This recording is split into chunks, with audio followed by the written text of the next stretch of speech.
Allô tout le monde, bonjour, bonjour, bienvenue avec Perpétue Robert, naturopathe. Comment allez-vous tout le monde? J'espère que vous partez bien. Vous êtes prêts? Euh, Est-ce que vous êtes prêts aujourd'hui pour aller partager, pour que je puisse partager avec vous certaines, connaissances, on pourrait le dire, en ce qui a trait à la santé des femmes. On avait dit que durant le mois de mai, on va parler de la santé des femmes, tout ce qui touche les femmes. On va vu les fibromes, on a vu des problèmes au niveau des ovaires, on a vu des problèmes... on a vu des problèmes aussi au niveau de l'utérus, comment que ça peut causer des problèmes. Aujourd'hui, on va parler de l'infertilité, hein, parce que c'est quelque chose qui touche beaucoup de gens présentement. Donc, on va parler de l'infertilité, les différentes causes de l'infertilité. Et en attendant, si vous êtes là, je vous dis bienvenue et je vous demande de partager le live avec vos amis, votre famille. Si vous avez une page, de le partager sur la page également. Donc, comme vous le savez déjà peut-être, je suis de Québec, dans la province de Québec au Canada, pas loin de Montréal. Je suis naturopathe et j'aide les gens à retrouver leur santé de façon naturelle avec... que ce soit des plantes, la relaxation, la méditation, aussi avec l'élimination. Toutes mes visites se font par Zoom, ça veut dire qu'il n'y a pas de limite. Vous pouvez me consulter quand vous voulez, où vous voulez, parce que, pas quand vous voulez, j'ai quand même un calendrier, mais quand même, je suis assez flexible et je vais vous rencontrer par Zoom. Vous n'avez pas à vous déplacer. Puis, je vous envoie tout ça également, votre consultation, tout en ligne. Alors, je vous attends toutes. On va continuer. On va parler aujourd'hui de l'infertilité. Qu'est-ce qui peut causer de l'infertilité? On va voir à peu près deux choses, OK?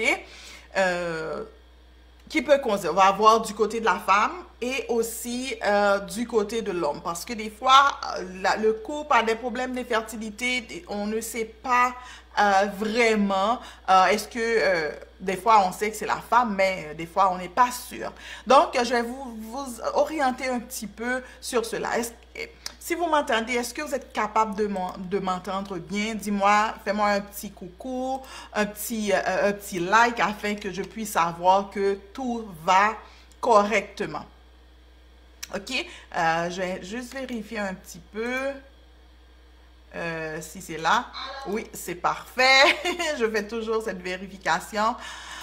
Donc, on va parler de la carence parce qu'il y a beaucoup de carences qui se fait présentement dans notre alimentation. Pourquoi? Parce que, comme vous le savez bien, il y a beaucoup des gens non seulement mangent assez mal, l'alimentation transformée, ou les gens mangent certains types d'aliments et puis délaissent d'autres types d'aliments, ou du moins aussi, les aliments sont tellement...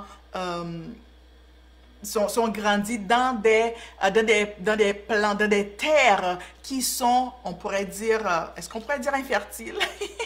Leur fertilité ont diminué à cause des produits chimiques, on appelle ça les fertilizers, les engrais qu'on met dans la terre. Et quand on met ces engrais-là dans la terre, au lieu d'aider vraiment la terre, c'est sûr, on va voir que vos plantes deviennent beaucoup plus gros, ils sont gigantesques. Maintenant, on a des carottes qui sont gigantesques, on peut avoir des courges qui sont gigantesques, sans pour autant avoir les minéraux qui sont essentiels dans la plante. Et c'est exactement ce qui arrive aussi un petit peu avec nos enfants. On voit des géants, ils sont grands, ils sont gros, mais ce qui arrive, c'est que à cause de la nourriture qu'ils reçoivent, ils sont pas trop forts physiquement, on pourrait dire. Les os même se cassent beaucoup plus facilement.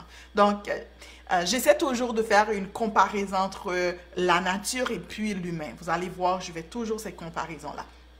Donc, la terre en tant que telle devient moins fertile à cause des produits qui sont utilisés sur la terre. OK?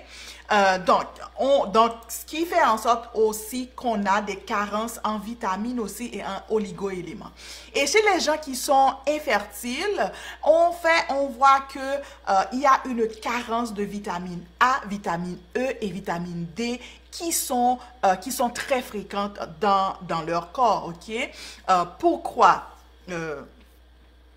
À l'école, j'ai appris que la friture en tant que telle diminue ou enlève beaucoup ces vitamines A, ces vitamines-là, qui sont des vitamines liposolubles, dans la nourriture en tant que telle.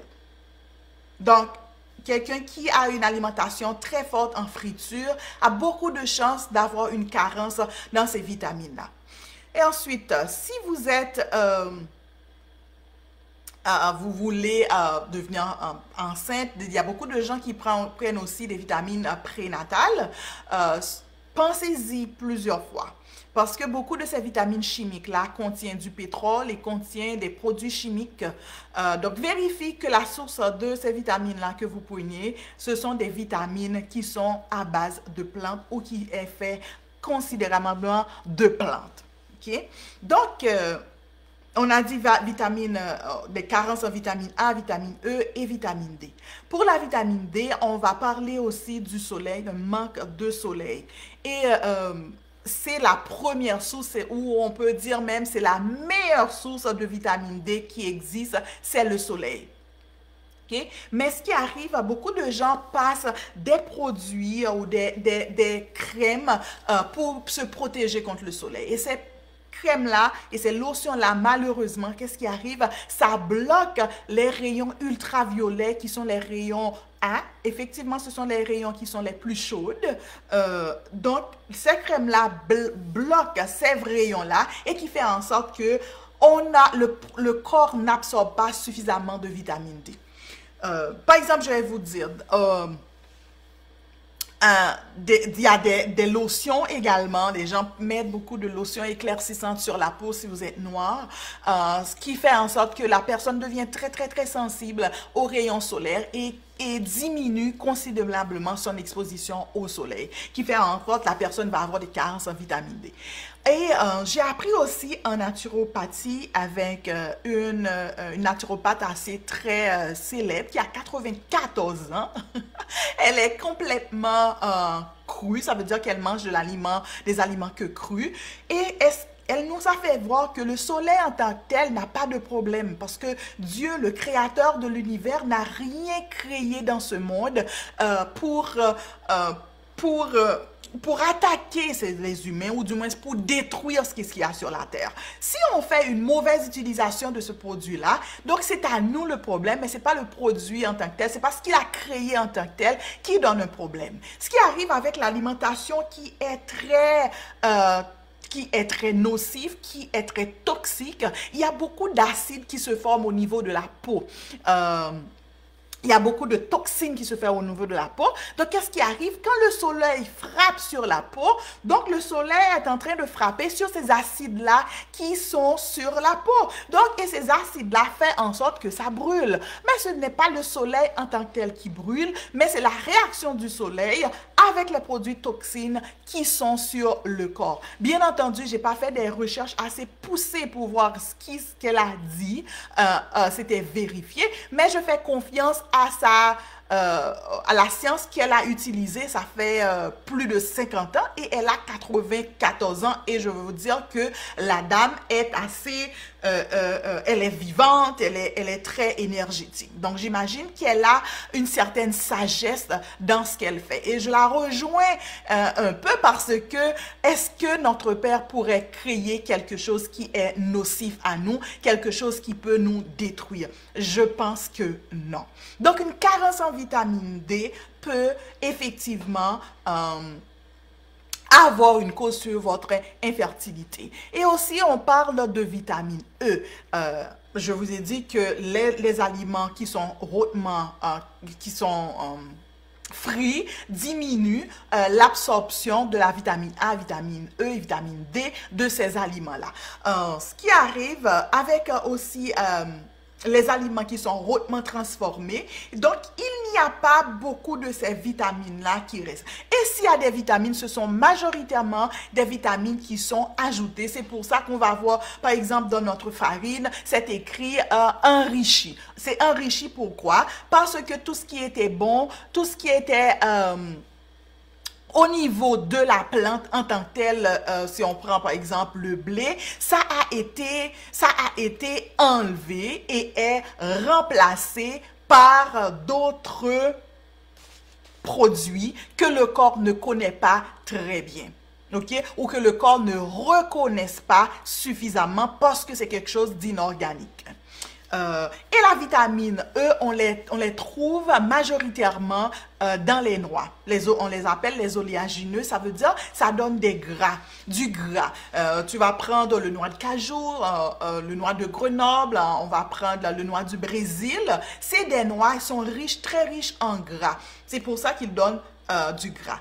Mais quand vous consommer ces noix-là, faites en sorte que ce ne soient pas des noix qui sont rôties ou des noix qui sont grillées parce que vous avez beaucoup de chances de mettre ces huiles-là, elles deviennent rancides et au lieu que c'est bénéfique pour le corps, ça devient quelque chose qui est nocif pour le corps.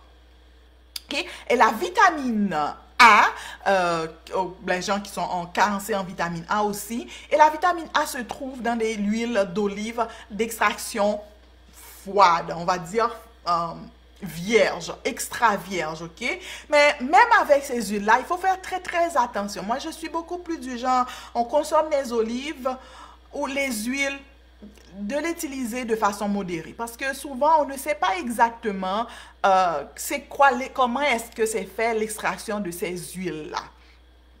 Ok?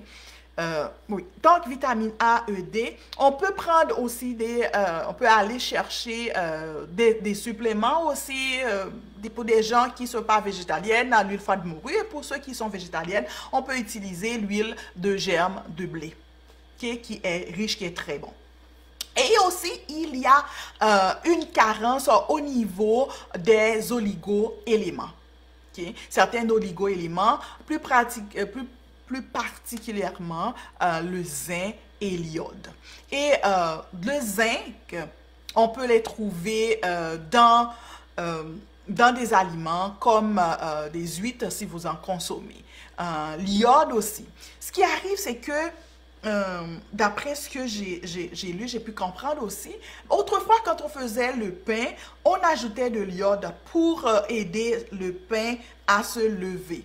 Mais plus maintenant, on ne l'utilise pas. C'est remplacé par le bromure. Et qu'est-ce qui arrive, c'est que le bromure, c'est très proche de l'iode. Et le bromure, très proche de l'iode, donc ça prend vraiment la place de l'iode au niveau de la thyroïde.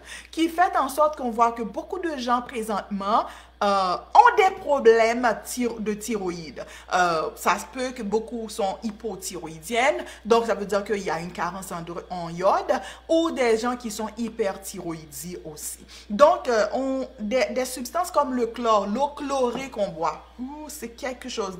Quand on ouvre l'eau du robinet, moi j'habite à Montréal, enfin, vous le savez, au Québec. Et puis, quand j'ouvre l'eau du robinet, on prend l'odeur et c'est l'odeur vraiment, c'est une odeur chlorée. Et le chlore aussi, si on prend les tableaux des éléments, c'est quelque chose qui est très proche aussi de l'iode. Donc, tous ces éléments-là rentrent en compétition avec l'iode au niveau de la thyroïde.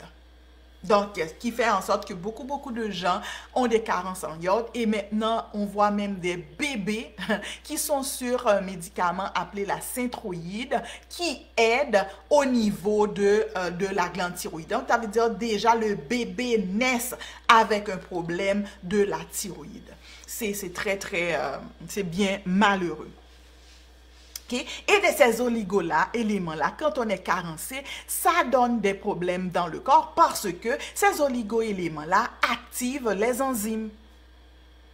Okay? En passant, si vous, ceux et celles qui veulent devenir enceintes, vraiment y penser à donner à votre corps tous les éléments essentiels, tout ce qui est bon pour le corps et surtout deux choses. Je vous conseillerais humblement, pensez à donner à votre enfant le sein le plus que possible. Évitez les formules maternisées. C'est plein de soya et ça donne des problèmes au niveau des hormones et pas de jus en bouteille. Ouh là là, toutes les préparations qui sont toutes prêtes, faites de votre mieux afin de ne pas utiliser de cela. Je ne peux pas vous dire non catégoriquement.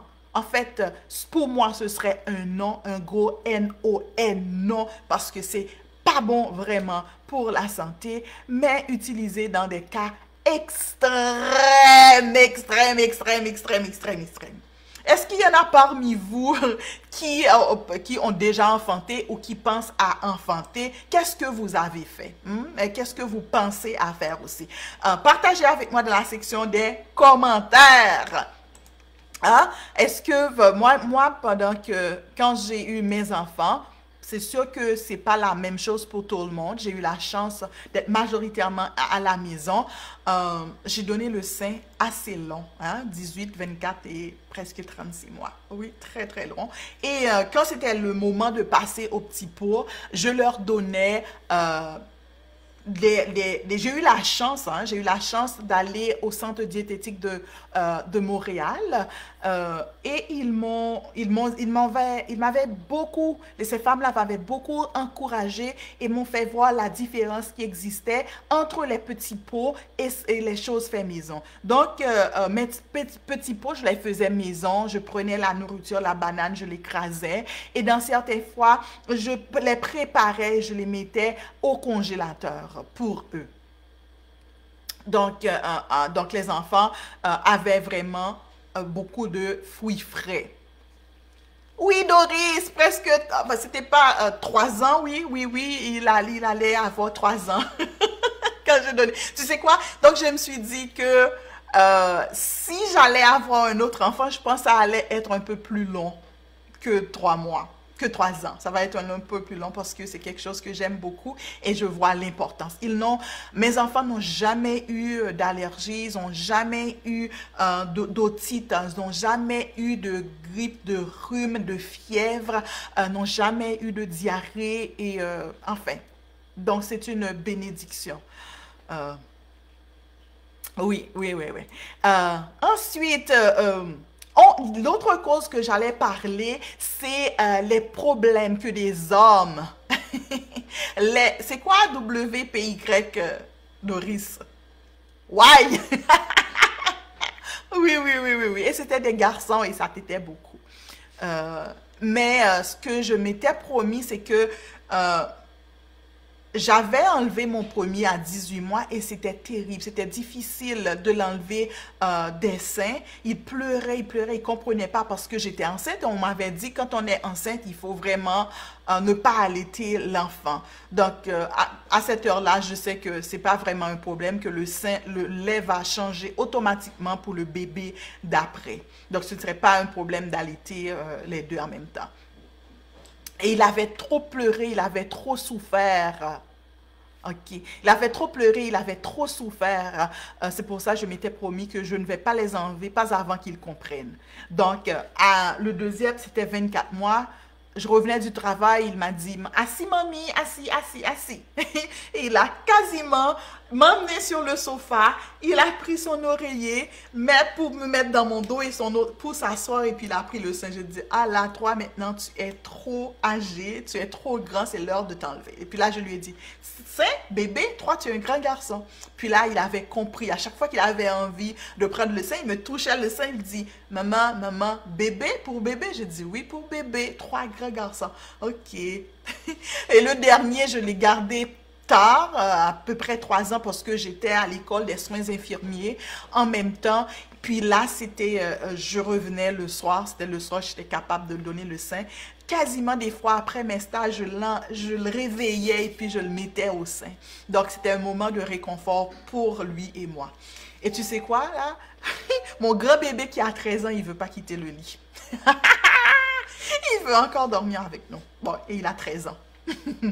Oui, j'aime ça. Donc, il y a l'attachement aussi qui se fait quand la mère donne le sein aux enfants. Donc, je vous conseille fortement à donner le sein aux enfants. Donc, même si vous travaillez, vous pouvez le garder pour le soir aussi.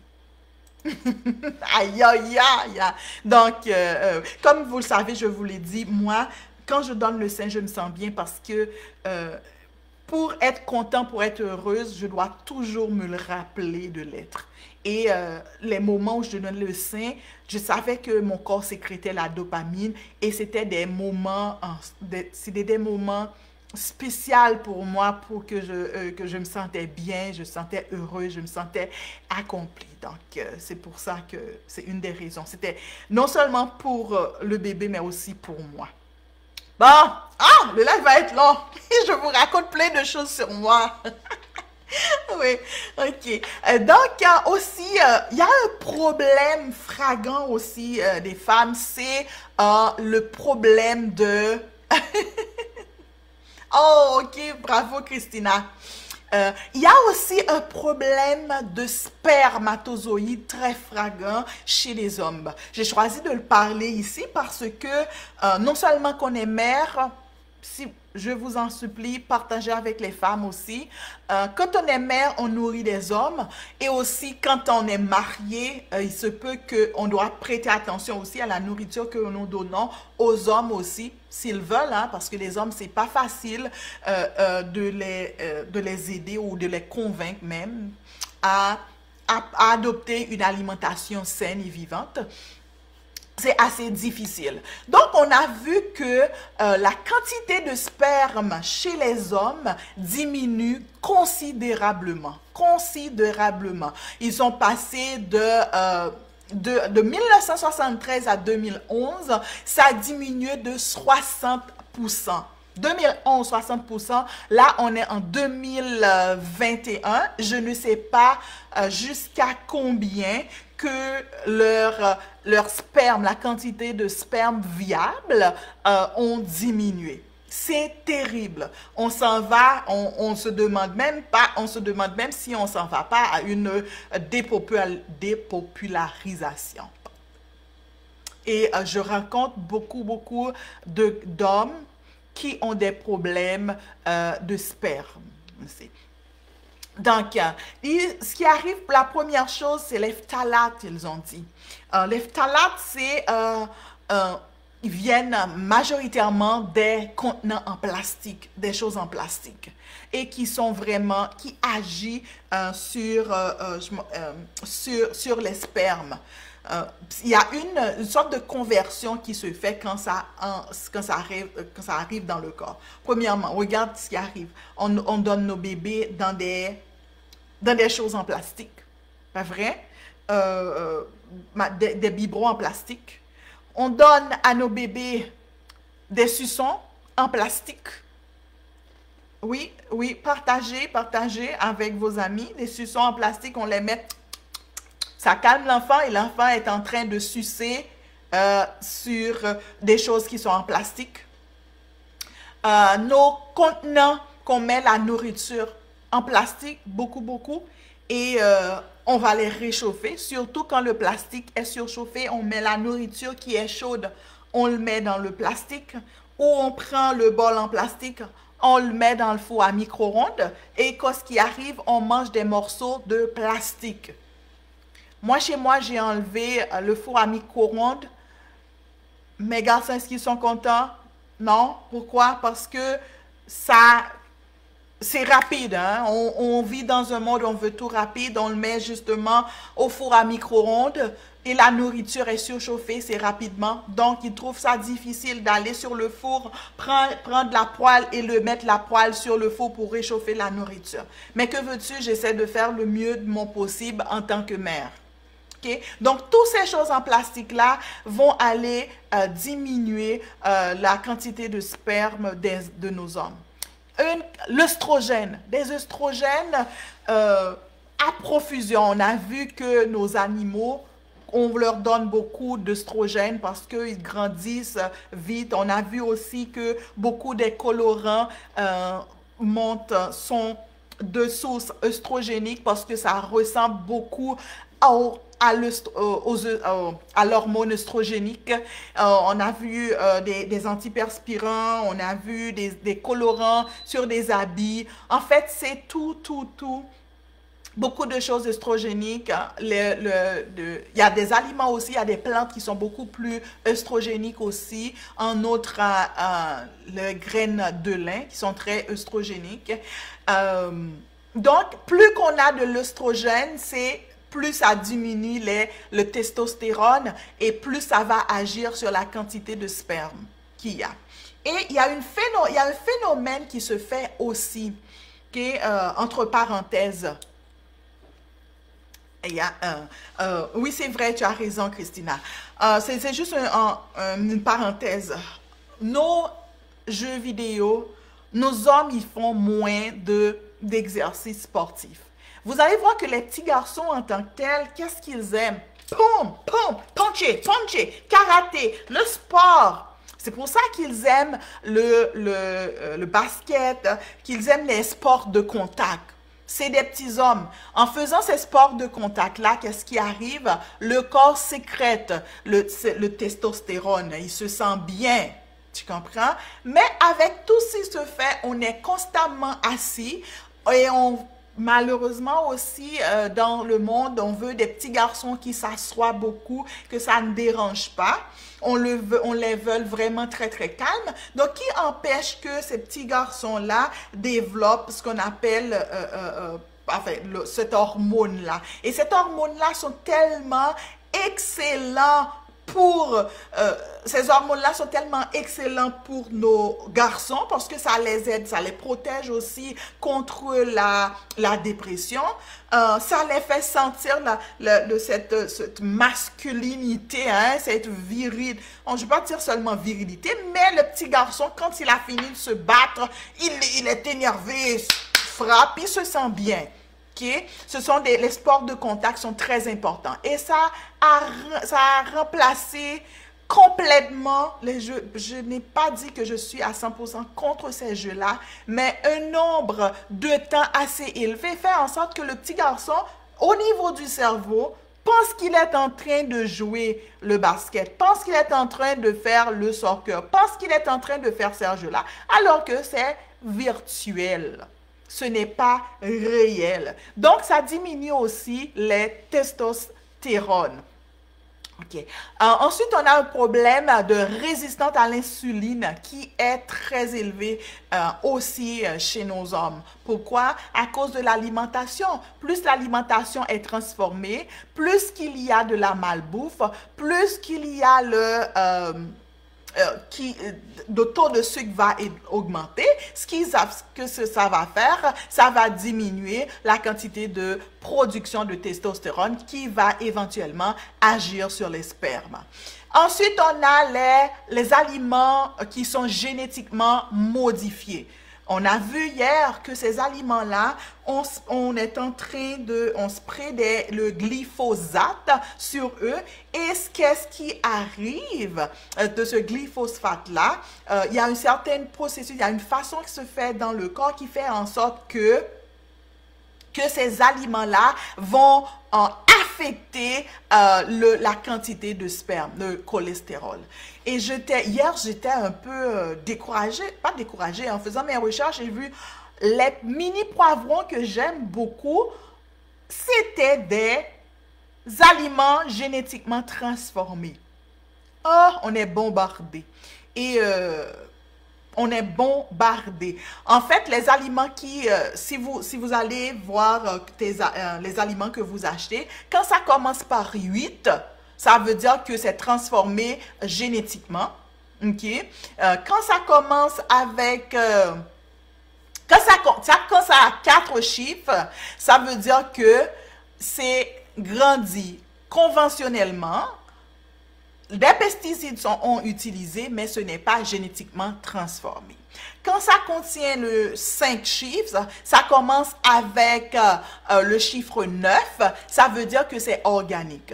Quand ça contient 5 chiffres et ça commence avec 8, ça veut dire que c'est génétiquement transformé. Et c'est le pire, c'est ce qui est transformé génétiquement. Ça veut dire qu'ils sont allés même dans la nature des choses et les transformer. Pourquoi? Parce que on veut que ces aliments-là résistent à certains des fois des intempéries, parce que c'est pas normal. Moi, je l'ai fait expérience qu'on a une pomme qui est restée 2 mois sur les étagères et pendant 2 mois, ça ne vieillit pas, ça reste tel quel. C'est pour ça que maintenant, on peut être, on est quoi là? On est au mois de mai. Comme je suis au Québec, tu vas trouver des pommes qui sont disponibles dans les supermarchés et on est au mois de mai. C'est ça. Ensuite, la dernière chose aussi qu'on a vu, les graines de soya. Okay? Ils disent que le soya est lié avec une association, est associé avec un problème de sperme, parce que beaucoup de ces soya aussi ont été transformés génétiquement.